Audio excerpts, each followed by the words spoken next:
Welcome back to another episode of Rock Boys Football. It doesn't get much more frustrating than what we just saw for the last 3.5 hours from this Oklahoma Sooners football team.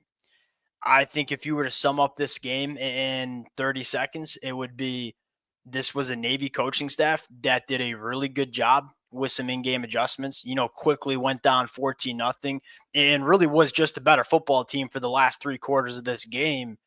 Then you look at Oklahoma, you just couldn't get anything going after the first couple of scoring drives that Oklahoma had in it.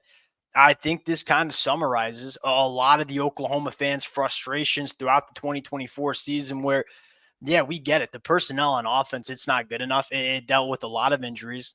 This offensive line was a disaster all year. But from a scheme standpoint, there just didn't. Here's what's most frustrating too. You had 3 weeks. You had 15 bowl practices to really get an offense around Michael Hawkins that can put up some points. And it just didn't really seem like they had a clear identity or game plan of what way they wanted to do on the offensive side of the football. And I think that's the most frustrating thing. That's why we're seeing an offensive coaching staff change during this offseason. I want to get into a couple of different things. One, I want to start with Michael Hawkins. It seems like a lot of different Oklahoma fans have a lot of different takes on this kid. And I think there's merit to a lot of different takes you can have about Michael Hawkins. I'm going to give you mine. I want to talk about a few other position groups on the offensive side of the football. Talk about a defense that, look, they gave up 21 points, did not play their best football in the second half, but there were some bright spots on this Oklahoma defense. Excited to get into it. Before we do, and as always, I think most importantly to the Oklahoma fans, a lot of which have been rocking with the boys for a very long time. Many of y'all know I like to keep it positive. I don't think you can do it when you're talking about really this football game or the 2024 season in general. So we're gonna get into a lot of different things, and I would love to hear from y'all in the comment section. You guys continue to show a ton of support, whether we're talking about the highs, whether we're talking about the lows.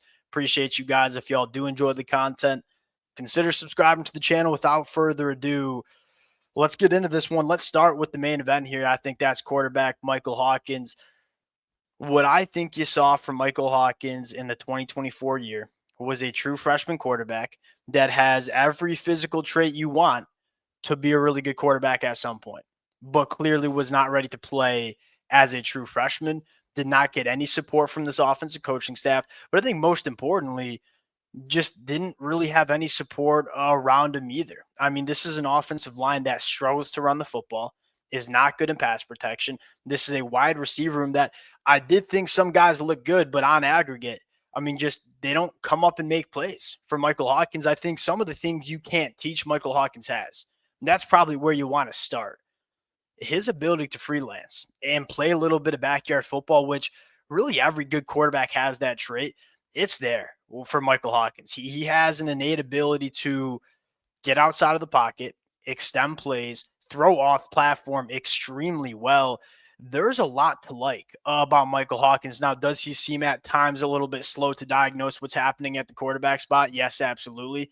Are there times where the accuracy wavers? Yes.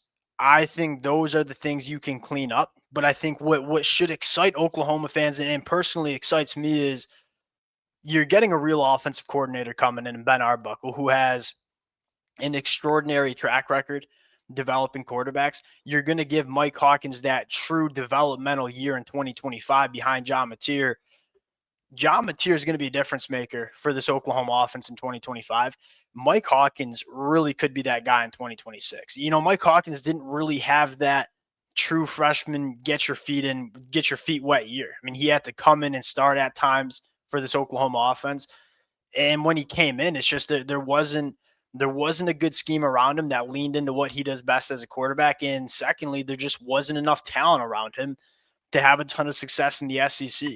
But at the end of the day, he does, at least in my opinion, have that it factor. And again, I'm not defending him. Like I think he knows he needs to play better at times. But I also think there's a lot of reason to be excited about what Michael Hawkins could look like 2025, but I think more importantly in 2026. There seems to be a lot of confidence in that building around Michael Hawkins. The offensive line, that's probably what continues to be most frustrating. And Look, you're Oklahoma. This is a team that you're just bigger, stronger, faster than a team like Navy. And this is not a shot against Navy. This is just the reality of the sport of college football. Oklahoma's got the better caliber athletes. They're bigger, stronger, faster. This offensive line is just not physically imposing. And in some cases, they're really big on the offensive line. They don't move bodies off the line of scrimmage all that routinely. And so you look at this Oklahoma offense, and when you struggle to run the football and then you struggle to hold up in pass protection, it's really hard to have a good offense. And that's kind of what Oklahoma has seen all year. Now they've gone to the transfer portal and tried to develop that. You have a really good crop of young offensive linemen that are either moving in the pipeline for this program or coming in on the high school recruiting trail. This needs to get better. And I think a lot of Oklahoma fans might be willing to give Coach B the benefit of the doubt because he's been doing it for a long time and been doing it at a high level. There needs to be a significant turnaround in the 2025 season if Brent Venables and the rest of this coaching staff wants to keep their job. Like, I think this is, you're going into year 4. You better start getting the ball rolling. And I think it starts with this offensive line, which is obviously where this Oklahoma program wants to build. I mean, you look at Brent Venables and his mentality of building Oklahoma line of scrimmage out, and they just did not have good enough line of scrimmage play on the offensive side of the football. The running back spot, one, we got to catch the football better. Two, I don't get the rotations at the running back spot all that much. You know, you had a couple of fourth and third and shorts, and I feel like Xavier Robinson should probably be getting most of those touches. I believe you went with a counter on a 4th and 1 inside the red zone in the first half, which is just a slow developing play that to me doesn't seem like a great play call on 4th and short. The wide receiver position is probably the next talking point. It was young. I mean, again, you talk about frustrations. I think you also have to realize it was a true freshman quarterback with 3 true freshman wide receivers on the outside. This is a young Oklahoma offense. Ivan Carrion, he's a smooth mover for that size, and he blocks well on the perimeter. I know he blew one block. I believe he picked up a holding too, but he's a guy that is showing the willingness to block on the perimeter too, and had a couple good reps doing so. He really excites me because it's hard to find. That's a tight end body that moves closer to a wide receiver. He really commands the boundary. And then when he works the middle of the field, he commands that too. That's a big, big presence where you don't have to be perfect when you're throwing to a guy like Ivan Karen. He's probably that true freshman for me that I'm looking at and saying, I'm really excited about what he can do going into year 2. Zion Reagan's, we just got to put some weight on. I mean, it just seemed, obviously he had the drop in that deeper third, but it seems like all too often defensive backs putting hands on him, it seems like it disrupts him so much. So the play strength is just not quite there. Really, really elite mover with some really nice long speed. You like aspects of Zion Reagan's, but there's some development specifically in the weight room and the play strength department that needs to take place.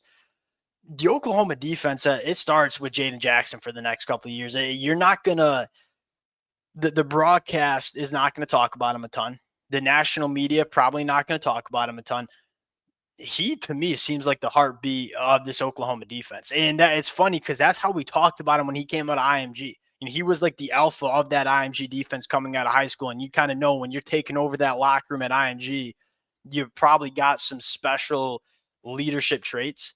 And he certainly backs it up on the football field. A lot of dirty work from Jaden Jackson.